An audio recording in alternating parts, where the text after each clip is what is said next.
Hello दोस्तों, स्वागत है आप सभी का एक बार फिर से आपके अपने यूट्यूब चैनल डिफेंस पॉइंट पर। और दोस्तों, आज के इस वीडियो में हम आप लोगों के लिए लेकर के आए हैं कोस्ट गार्ड नाविक और यांत्रिक एग्जाम की तैयारी के लिए मिक्स क्वेश्चंस का एक प्रैक्टिस सेट। तो दोस्तों, ये वीडियो जो है आपके लिए बहुत ज़्यादा इंपॉर्टेंट और स्पेशल होने वाला है अगर आप लोग नाविक या फिर यांत्रिक एग्जाम की प्रिपरेशन कर रहे हो। तो इस वीडियो को कंटिन्यू और पूरा ज़रूर से देखिएगा। साथ ही आप लोगों को बोलना चाहूँगा कि अगर आप लोग हमारे चैनल पर पहली बार आए हैं तो चैनल को सब्सक्राइब कर लें और बेल आइकन को प्रेस कर लें ताकि आप लोगों को हमारे द्वारा दिए जाने वाले सभी लेटेस्ट अपडेट्स मिलते रहें। दोस्तों, मैं जो आप लोगों को यहाँ पर क्वेश्चंस कराऊंगा वो आपके सिलेबस और एग्ज़ाम ओरिएंटेड होने वाले हैं, तो इसको जो है पूरा ज़रूर से देखना। तो देखिए, फर्स्ट क्वेश्चन जो कि आपको यहाँ पर दिया हुआ है कि कन्नौज की लड़ाई जो है वो इनमें से कौन से वर्ष में हुई थी। हिस्ट्री में जो है आपका एक टॉपिक आता है वॉर्स, यानी कि महत्वपूर्ण युद्ध और लड़ाइयाँ, तो उसमें से ये जो है क्वेश्चन बनता है। तो यहाँ पर दिया गया है कन्नौज की लड़ाई, जिसको कि हम लोग बिलग्राम का युद्ध के नाम से भी जानते हैं, जो कि आपके 17 मई 1540 में हुई थी, यानी कि 17 मई 1540। तो यहाँ पे राइट आंसर हो जाता है ऑप्शन नंबर सी। चलिए इसके बारे में थोड़ा सा और डिस्कशन कर लेते हैं।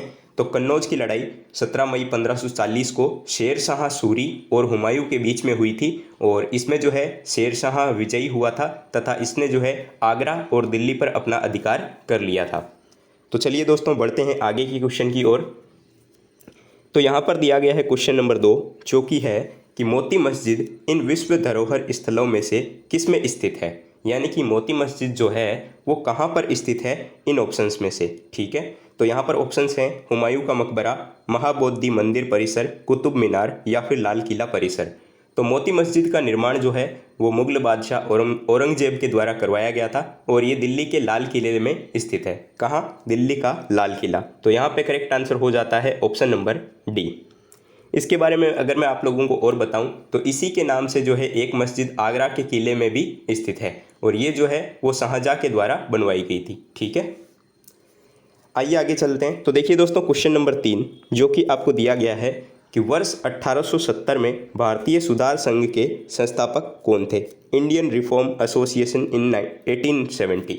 ठीक है, तो देखिए भारतीय सुधार एसोसिएशन जो है वो 29 अक्टूबर 1870 में बनाई गई थी, और इसके संस्थापक और प्रथम अध्यक्ष जो है वो केशव चंद्र सेन थे। ठीक है, तो यहाँ पे राइट आंसर हो जाता है option number B, Keshav Chandra Sen.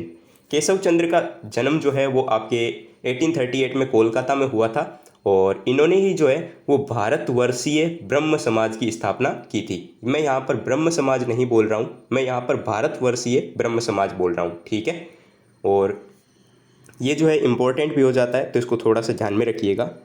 अब दोस्तों, मैं आप लोगों को बताना चाहूँगा कि अनअकैडमी के द्वारा जो है इंडियन कोस्ट गार्ड नाविक और यांत्रिक एग्जाम की तैयारी के लिए एक नया बैच शुरू किया जा रहा है, जो कि आपका होने वाला है विक्रमादित्य डिटेल कोस्ट गार्ड नाविक और यांत्रिक बैच फॉर 02/2022 बैच इनटेक। ये दोस्तों बैच जो है वो आपका 1 दिसंबर यानी कि कल से शुरू हो रहा है और 1 फरवरी 2022 तक चलने वाला है। तो अगर आप लोग नाविक और यांत्रिक के स्टूडेंट्स हो तो आप लोग जो है इसमें इनरोल ज़रूर से करें, क्योंकि बहुत सारे बेनिफिट्स आप लोगों को यहाँ पे देखने को मिलेंगे। साथ ही आपको कंप्लीट सिलेबस कवर करवाया जाएगा, एग्जाम ओरिएंटेड क्वेश्चंस देखने को मिलेंगे, साथ ही आपके क्वेश्चंस की प्रैक्टिस भी यहाँ पे हो जाएगी। साथ ही मैं आप लोगों को यहाँ पर रीजनिंग एंड साइंस ये 2 सब्जेक्ट पढ़ाऊँगा। तो अगर आप लोग इंटरेस्टेड हो और इसमें इनरोल करना चाहते हो तो आप लोग हमारा रेफरल कोड DPYT10 इसको यूज़ ज़रूर से करें, ताकि इस कोर्स में आपको जो है 10% का ऑफ देखने को मिल जाए, यानी कि 10% का डिस्काउंट जो है आप लोगों को मिल जाएगा। और दोस्तों, इसकी लिंक जो है वो आप लोगों को इसी वीडियो के नीचे डिस्क्रिप्शन बॉक्स में दी गई है। और अब आप लोग जो है मुझे अनअकैडमी के ऊपर भी फॉलो कर सकते हो। इसके लिए जो है आप लोगों को अनअकैडमी का लर्नर ऐप इंस्टॉल कर लेना है। उसके बाद में आपको डिफेंस की कैटेगरी में एयरफोर्स, नेवी और कोस्ट गार्ड में जाकर के मेरा यूज़र नेम सर्च कर लेना है, जिससे कि आप लोगों को मेरी प्रोफाइल विजिबल हो जाएगी। वरना मेरी प्रोफाइल की लिंक जो है वो आप लोगों को इसी वीडियो के नीचे डिस्क्रिप्शन बॉक्स में भी दी गई है। मेक श्योर कि आप फॉलो ज़रूर से कर लें, जिससे कि आप लोगों को इंडियन कोस्ट गार्ड नाविक और यांत्रिक एग्जाम के रिगार्डिंग सभी अपडेट्स और सारी क्लासेस मिलती रहे। तो अब देखिए दोस्तों, क्वेश्चन नंबर 4 जो कि आपको दिया गया है कि संविधान सभा के पहले अस्थायी अध्यक्ष कौन थे। वैसे देखा जाए तो आपके नाविक सिलेबस में और यांत्रिक सिलेबस में जो है पॉलिटी नहीं है, लेकिन देखा जाता है हर शिफ्ट में जो है आपके एक क्वेश्चन पॉलिटी से ज़रूर पूछा जाता है, तो ये भी आपके लिए इंपॉर्टेंट हो जाती है। तो मैं आप लोगों को यहाँ पर जो भी इंपॉर्टेंट क्वेश्चंस बनते हैं सिर्फ वही कराऊंगा, ज़्यादा नहीं कराऊंगा। ठीक है, तो संविधान सभा के पहले अस्थायी अध्यक्ष पूछा गया है तो इसके बारे में थोड़ा सुनिए कि 9 दिसंबर 1946 को, यानी कि 9 दिसंबर 1946 को जो है संविधान सभा की पहली बैठक हुई थी दिल्ली में, ठीक है। और डॉक्टर सच्चिदानंद सिन्हा को जो है, डॉक्टर सच्चिदानंद सिन्हा, इन्हें जो है वो भाई पहली बार अस्थायी अध्यक्ष चुना गया था, ठीक है। तो यहाँ पे करेक्ट आंसर हो जाएगा डॉक्टर सच्चिदानंद सिन्हा, ऑप्शन नंबर डी। और उसके बाद में जो है 1946 में 11 दिसंबर 1946 को जो है डॉक्टर राजेंद्र प्रसाद को संविधान सभा के स्थायी अध्यक्ष के रूप में चुना गया था, ठीक है। अस्थायी हो जाएंगे आपके डॉक्टर सच्चिदानंद सिन्हा और स्थायी हो जाएंगे आपके डॉक्टर राजेंद्र प्रसाद। अब देखिए दोस्तों क्वेश्चन नंबर 5, और यहाँ पर क्वेश्चन दिया गया है कि राज्यसभा की कुल सदस्य संख्या कितनी है, ठीक है। तो राज्यसभा जो है वो हमारे भारतीय संसद जो है उसका मतलब कि एक ऊपरी सदन होता है, और राज्यसभा में कुल जो है वो 250 सदस्य होते हैं, यानी कि 250 सदस्य होते हैं। और ये जो है वो संविधान के अनुच्छेद 80 में उल्लेखित है, ठीक है, यानी कि जो हमारा इंडियन कॉन्स्टिट्यूशन है उसके अनुच्छेद 80 में ये वर्णित है, जिसमें कि 12 सदस्य राष्ट्रपति के द्वारा मनोनीत होते हैं और 238 जो होते हैं वो आपके राज्य, संघ और इनके प्रतिनिधि होते हैं। वर्तमान समय में जो है राज्यसभा में 245 सदस्य हैं शायद, ठीक है। और राज्यसभा का पहला सत्र जो है वो आपके 13 मई 1952 को शुरू हुआ था, तो ये भी आपको थोड़ा ध्यान रखना है। करेक्ट आंसर हो जाएगा ऑप्शन नंबर ए 250। आइए दोस्तों आगे बढ़ते हैं। तो क्वेश्चन नंबर 6 जो कि आपको दिया गया है कि घटकों के बीच गुरुत्वाकर्षण द्वारा भारी मात्रा में एक साथ एकत्रित हुए तारों, धूल और गैस को क्या कहा जाता है, ठीक है। तो इसके लिए वैसे राइट आंसर हो जाता है ऑप्शन नंबर सी, गैलेक्सी, यानी कि आकाशगंगा जो है इसे कहा जाता है। तो इसके बारे में थोड़ा सुनते हैं। तो देखिए मंदाकिनी जो है वो उस आकाशगंगा यानी कि गैलेक्सी का नाम है जिसमें कि पृथ्वी और हमारा सौरमंडल स्थित है, यानी कि हमारी गैलेक्सी का नाम क्या हो जाएगा, मंदाकिनी, ठीक है, जिसे हम मिल्की वे के नाम से भी जानते हैं। ये जो है वो पृथ्वी और सौरमंडल में स्थित है, जिसमें पृथ्वी और हमारा सौरमंडल स्थित है, सॉरी, ठीक है। और वैज्ञानिक भाषा में अगर बोला जाए तो आकाशगंगा को जो है ये कहा जा सकता है, यानी कि एक तरीके से साइंटिस्ट इसको क्या मानते हैं, तो ये कहा जा सकता है कि ये तारों, धूल के कण और गैसों का जो है वो एक समूह है, ठीक है, जो कि गुरुत्वाकर्षण बल के कारण एक दूसरे से बंधे हुए हैं, ठीक है। चलिए, तो यहाँ पे राइट आंसर हो जाता है ऑप्शन नंबर सी। वैसे थ्योरी आप इतनी याद नहीं रखोगे तो भी चलेगा, बस आपको ऑप्शन का आंसर याद रखना है। अब देखिए दोस्तों क्वेश्चन नंबर 7 जो कि आपको दिया गया है कि निम्नलिखित तत्वों में से किसका गलनांक सबसे कम होता है, ठीक है। तो आपके कोस्ट गार्ड के नाविक और यांत्रिक एग्जाम के सिलेबस में जो है एक टॉपिक है केमिस्ट्री का, धातु, अधातु और उपधातु, तो वहीं से ये क्वेश्चन बन जाता है, ठीक है। तो सबसे कम गलनांक जो है इनमें से किसका है ये पूछा जा रहा है। तो ब्रोमीन का गलनांक जो है वो सबसे कम हो जाएगा यहाँ पर, ठीक है।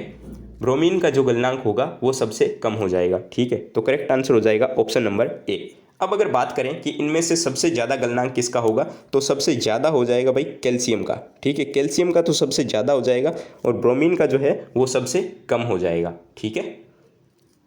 आइए चलते हैं आगे। तो देखिए दोस्तों क्वेश्चन नंबर 8 जो कि आपको बहुत ही ईजी क्वेश्चन दिया गया है कि आवाज़ की माप का मात्रक क्या होता है, ठीक है। बहुत ईजी सवाल है। तो ध्वनि की सामान्य मापन की इकाई जो है वो आपकी डेसिबल होती है, ठीक है। तो इसका जो राइट आंसर हो जाएगा वो हो जाएगा आपका ऑप्शन नंबर ए, डेसिबल। देखिए दोस्तों क्वेश्चन नंबर 9 जो कि आपको एक रीजनिंग का सवाल दिया हुआ है, ठीक है। और यहाँ से आपके थोड़े से रीजनिंग के क्वेश्चन शुरू हो रहे हैं, तो देखिएगा इनको। तो यहाँ पर बोला जा रहा है कि निम्नलिखित प्रश्न में दिए गए विकल्पों में से संबंधित अक्षरों को चुनिए, यानी कि यहाँ पे क्वेश्चन मार्क की जगह पे क्या आएगा ये आपको बताना है। तो इसके लिए आपको जो है इस पेयर को पहले सॉल्व करना होगा कि इसका रिलेशन इसके साथ में किस प्रकार है, तभी आप बता पाओगे कि MONT का रिलेशन जो है वो किसके साथ होगा। तो चलिए देखते हैं यहाँ पर क्या हो रहा है, ठीक है। तो हमें दिया हुआ है यहाँ पर L, E, R और I, ठीक है, ये दिया हुआ है। उसके बाद यहाँ पर दूसरा पेयर कौन सा है, P, J, V और N, ये दिया हुआ है। तो देखिए L से P की ओर गया है ये, फिर E से J की ओर, ये R से V और ये I से N। तो यहाँ पर अगर हम देखें कि यहाँ पे क्या हो रहा है, तो देखिए यहाँ पे L से P की ओर जब हम जाते हैं तो यहाँ पर जो है आपके +4 इंक्रीज़ हो जाता है, क्योंकि 12 से 16, ठीक है। उसी प्रकार यहाँ पर अगर देखें तो E से J तक जाने में +5 इंक्रीज़ होता है, R से V तक जाने में +6 और I से, सॉरी यहाँ पर भी +4 इंक्रीज़ हो रहा है, ठीक है, और यहाँ पे भी आपका +5 इंक्रीज़ हो रहा है। यानी कि यहाँ पे पैटर्न क्या चल रहा है, तो यहाँ पे पैटर्न चल रहा है आपका +4 +5 +4 और +5। ठीक है, तो ठीक इसी प्रकार से जो है हमें मोंट के लिए करना है। तो MONT ये दिया हुआ है, तो इसमें हमें +4 इंक्रीज़ कर लेना है, नेक्स्ट वाले में +5। तो +4 इंक्रीज़ करेंगे तो यहाँ पे आ जाएगा आपका Q। ठीक है, फिर यहाँ पे +5 इंक्रीज़ करना है, तो +5 इंक्रीज़ जैसे ही करेंगे तो यहाँ पे आ जाएगा आपका T, क्योंकि O 15 नंबर पे आता है, T 20 नंबर पे आता है। नेक्स्ट वाले में फिर से +4 इंक्रीज़ करना होगा, तो यहाँ पे +4 इंक्रीज़ करेंगे तो यहाँ पे आ जाएगा हमारा क्या, R, क्योंकि N 14 नंबर पे और R 18 नंबर पे। ठीक है, फिर देखिए यहाँ पे +5 हो जाएगा, तो यहाँ पे आ जाएगा आपका Y, क्योंकि T 20 पे और Y 25 पे। तो यहाँ पे क्या बन गया, QTRY। तो QTRY जो है वो आपको दिया गया है यहाँ पे ऑप्शन नंबर बी में, तो ये हमारा राइट आंसर हो जाता है। अब देखिए दोस्तों क्वेश्चन नंबर 10, यहाँ पर आपको क्वेश्चन दिया गया है कि विकल्पों में से जो है विषम संख्या युग्म को चुनिए, यानी कि यहाँ पर जो है कौन सा विषम संख्या युग्म है ये बताना है। तो चलिए ऑप्शन नंबर ए से शुरू कर लेते हैं। तो यहाँ पर देखिए आपको दिया हुआ है 22 55, दूसरा क्या है 26 65, थर्ड वाला दिया गया है 30 85। ठीक है, और फोर्थ है 38 95। चलिए इनको हम माइनस कर लेते हैं इनमें से। ठीक है, वैसे यहाँ पर जो है ज़्यादा बड़ी संख्या का और छोटी संख्या का कोई फ़र्क नहीं है। ठीक है, तो अगर इसमें माइनस करें तो यहाँ पे हम माइनस चिन्ह नहीं लगाएंगे। ठीक है, बस ऐसे ही एक बार चेक कर लेते हैं। तो यहाँ पे इसमें से अगर माइनस करेंगे तो 39, फिर यहाँ पे इसको करेंगे तो ये हमारा 55 और ये हो जाएगा आपका 57। तो देखिए दोस्तों यहाँ पे एक्चुअली हुआ क्या है। ठीक है, हमने जो है यहाँ पर बड़ी वाली संख्या में से छोटी को माइनस कर दिया है। ठीक है, यहाँ पे प्लस माइनस का कोई मतलब नहीं है वैसे। ठीक है, आप लोग सोचोगे कि यहाँ पे माइनस आएगा आगे। ठीक है, तो माइनस का कोई सीन नहीं रखा है हमने। तो अब देखिए यहाँ पर हम क्या देख रहे हैं, तो यहाँ पे देखने को मिल रहा है आपको कि जो आपका ऑप्शन नंबर सी जो था, ठीक है, यानी कि 30 और 85 वाला, इसमें देखिए आपको 55 मिल रहा है। ठीक है, यहाँ पे आपको 55 मिल रहा है, लेकिन बाकी जो भी ऑप्शंस हैं उनमें जो आपकी संख्या युग्म है ना, उनका अंतर जो है वो 3 से विभाज्य है, यानी कि 3 से विभाजित है ये। ठीक है, तो यहाँ पे ऑप्शन नंबर सी जो है वो आपका विषम संख्या युग्म हो जाएगा। ठीक है, चलिए आगे बढ़ते हैं। तो देखिए दोस्तों क्वेश्चन नंबर 11, यहाँ पे क्वेश्चन नंबर 11 में आपको एक मिसिंग नंबर का सवाल दिया गया है। तो ये बड़ा इजी सवाल है, आप लोग देखते ही समझ गए होंगे यहाँ पर। ठीक है, क्या हो रहा है, 8 + 4 12 हो जाएगा, 7 + 8 कितना हो जाएगा, 7 + 8 करोगे तो आपको मिल जाएगा 15। ठीक है, तो 15 जो है वो यहाँ पर आ जाएगा। ठीक उसी प्रकार 8 + 5 करोगे तो 13 आ जाएगा। ठीक है, तो ये 13। तो इस प्रकार से इसका राइट आंसर हो जाएगा ऑप्शन नंबर सी 15। मैं आप लोगों को जो है रीजनिंग के अलग अलग चैप्टर्स को जो है आपके जो भी सिलेबस के चैप्टर्स हैं उनको एकदम डिटेल में जो है 1 तारीख से शुरू करवा रहा हूँ। तो आप लोग जो है ज़रूर से इन लेसन्स के ऊपर बने रहिएगा। तो अब देखिए दोस्तों क्वेश्चन नंबर 12, जो कि आपको गणितीय संक्रियाएं यानी कि मैथमेटिकल ऑपरेशंस का एक सवाल दिया गया है। यहाँ पर ये बोला जा रहा है कि किसी निश्चित कोड भाषा में प्लस को माइनस को प्रदर्शित किया जाता है, माइनस को जो है वो मल्टीप्लाई से प्रदर्शित किया जाता है, मल्टीप्लाई को जो है वो डिवाइड से प्रदर्शित किया जाता है और डिवाइड को प्लस से प्रदर्शित किया जाता है। तो आपको ये बताना है कि ये इक्वेशन आप कैसे सॉल्व करेंगे। तो मैं यहाँ पर जो है डायरेक्ट चिन्ह चेंज कर लेता हूँ, यानी कि इनके साइन जो भी है वो आपके क्वेश्चन के अकॉर्डिंग चेंज कर लेता हूँ। ठीक है, तो 950 आपको दिया हुआ है, तो 950, फिर इसको मल्टीप्लाई को यहाँ पर डिवाइड बोला है तो मैं डिवाइड लिख लेता हूँ 50, फिर यहाँ पे प्लस को जो है माइनस बोला है तो ये माइनस हो जाएगा 8, फिर इसको माइनस को मल्टीप्लाई बोला है तो मल्टीप्लाई हो जाएगा ये, और फिर जो है यहाँ पे डिवाइड को प्लस बोला है तो ये प्लस हो जाएगा 20। ठीक है, अब देखिए सबसे पहले जो है हम यहाँ पर बोर्डमास रूल के अकॉर्डिंग इसको सॉल्व करते हैं। ठीक है, बोर्डमास रूल के अकॉर्डिंग सॉल्व करेंगे तो सबसे पहले डिवाइड वाला, उसके बाद मल्टीप्लाई वाला। तो चलिए मैं इन दोनों को साथ में सॉल्व कर लेता हूँ। तो ये यहाँ पे आपका हो जाएगा 19। ठीक है, और माइनस का ये कितना हो जाएगा आपका 8 पंजे 40 हो जाएगा, क्योंकि उसके बाद मल्टीप्लाई वाला होगा। तो ये हो गया आपका 40 प्लस के 20। ठीक है, अब देखिए यहाँ पे क्या हो जाएगा, ये आपका हो जाएगा 39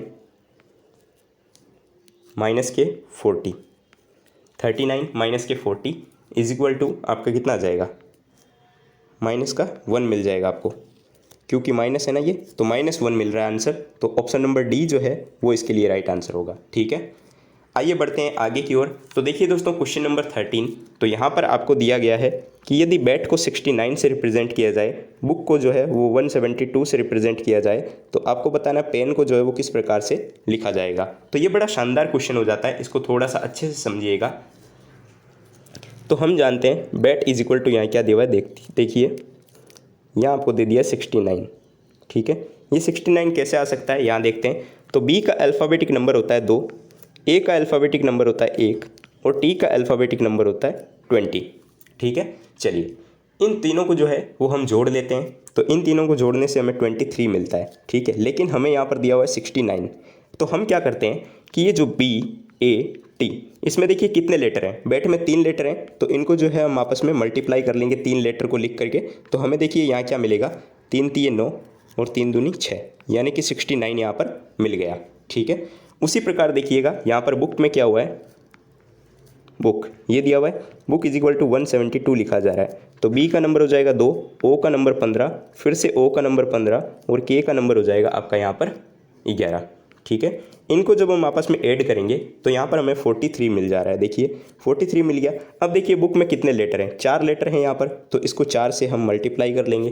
तो 4 से मल्टीप्लाई करेंगे तो हमें यहाँ पर 172 मिल जाएगा। ठीक उसी प्रकार जो है हमें पेन के साथ में करना है। तो PEN, तो P का 16 हो जाएगा, E का 5 हो जाएगा और N का 14 हो जाएगा, ठीक है। इनको ऐड करते हैं आपस में, तो ऐड करने से हमें 35 मिल रहा है, ठीक है। और पेन में देखिए 3 लेटर हैं, तो 3 से हम इसको मल्टीप्लाई कर लेंगे। तो मल्टीप्लाई करने से हमें क्या मिलेगा, यहाँ पे 105 मिल रहा है, ठीक है। 105 यानी कि ऑप्शन बी जो है वो इस क्वेश्चन के लिए राइट आंसर हो जाएगा। आइए बढ़ते हैं आगे की ओर। तो देखिए यहाँ पर जो है आपको एक मिरर इमेज का सवाल दिया गया है, ठीक है। यहाँ पर मिरर की पोजीशन सबसे इंपॉर्टेंट हो जाती है। तो देखिए मिरर ऊपर की ओर लगाया हुआ है, ठीक है। मिरर यहाँ पर ऊपर की ओर लगाया हुआ है, ये शेप आपको दी गई है। तो देखिए जब भी आपका मिरर जो है वो आपके मतलब क्षैतिज लगा हुआ हो, यानी कि ऊपर की ओर या नीचे की ओर जब लगा हुआ हो, तो उसमें क्या होता है कि उसमें जो वाटर इमेज वाला जो रूल होता है वो लागू हो जाता है। और जब भी मिरर साइड में लगा हुआ होता है तो उसमें अलग रूल चलता है, ठीक है। तो यहाँ पे मिरर वाला रूल होता है, लेकिन यहाँ पर तो भाई आपका वाटर इमेज वाला रूल चलेगा, ठीक है। तो यहाँ पे क्या हो जाएगा, इसमें जो है पूरा ये जो शेप है ये पलट जाएगा, ठीक है। ये पलट जाएगा तो इसका जो है आपका कैसा बन जाएगा मिरर इमेज। तो यहाँ पे जो है मिरर इमेज बन जाएगा आपका, देखिए ऑप्शन नंबर बी में दिया गया है। ये जो पार्ट है वो नीचे आ जाएगा और नीचे वाले पार्ट जो है वो ऊपर चले जाएंगे, ठीक है। तो ऑप्शन नंबर बी जो है वो इस क्वेश्चन के लिए राइट आंसर हो जाएगा। अब देखिए दोस्तों क्वेश्चन नंबर 15, यहाँ पर आपको एक साइंस का सवाल दिया गया है कि किसी वस्तु का अधिकतम भार जो है वो किस स्थिति में होगा। तो किसी भी पिंड या फिर बॉडी का जो अधिकतम भार होता है वो आपके पृथ्वी के ध्रुवों यानी कि पोल्स के ऊपर रहता है, क्योंकि क्या होता है कि जी का मान जो है वो पृथ्वी की सतह से ऊपर या फिर नीचे जाने पर घटता है, ठीक है। और जी का मान जो है वो न्यूनतम विषुवत रेखा पर होता है, ठीक है। चलिए तो दोस्तों उम्मीद करता हूँ कि क्वेश्चन समझ में आ गया होगा और राइट आंसर हो जाएगा इस क्वेश्चन का ऑप्शन नंबर डी, पृथ्वी के ध्रुवों पर। तो दोस्तों आज के सेशन में बस इतना ही। अब एक क्वेश्चन आप लोगों के लिए है। तो क्वेश्चन फॉर यू में क्वेश्चन है कि पानी का क्वथनांक जो है वो ऊंचाई पर कम क्यों हो जाता है, ठीक है। कम क्यों हो जाता है पानी का क्वथनांक, यानी कि why boiling point of water decreases at high altitude. तो इसका जो भी राइट आंसर होगा वो आप लोगों को नीचे कमेंट बॉक्स में कमेंट करके बताना है। तो दोस्तों आज के इस वीडियो सेशन में इतना ही। उम्मीद करता हूं कि आपको वीडियो पसंद आया होगा, क्वेश्चन समझ में आ गए होंगे। अगर आपका कोई भी डाउट है तो आप नीचे कमेंट बॉक्स में कमेंट करके बता सकते हो। बाकी के सब्जेक्ट्स आपके जल्दी ही शुरू हो रहे हैं 1-2 दिन में, तो आप लोग जो है बस सेशंस के ऊपर बने रहिएगा और अपनी तैयारी जम करके शुरू कर दीजिए, क्योंकि वैकेंसी अब जो है आपको कुछ ही दिनों में देखने को मिल जाएगी। तो मिलते हैं नेक्स्ट वीडियो में, तब तक के लिए जय हिंद दोस्तों।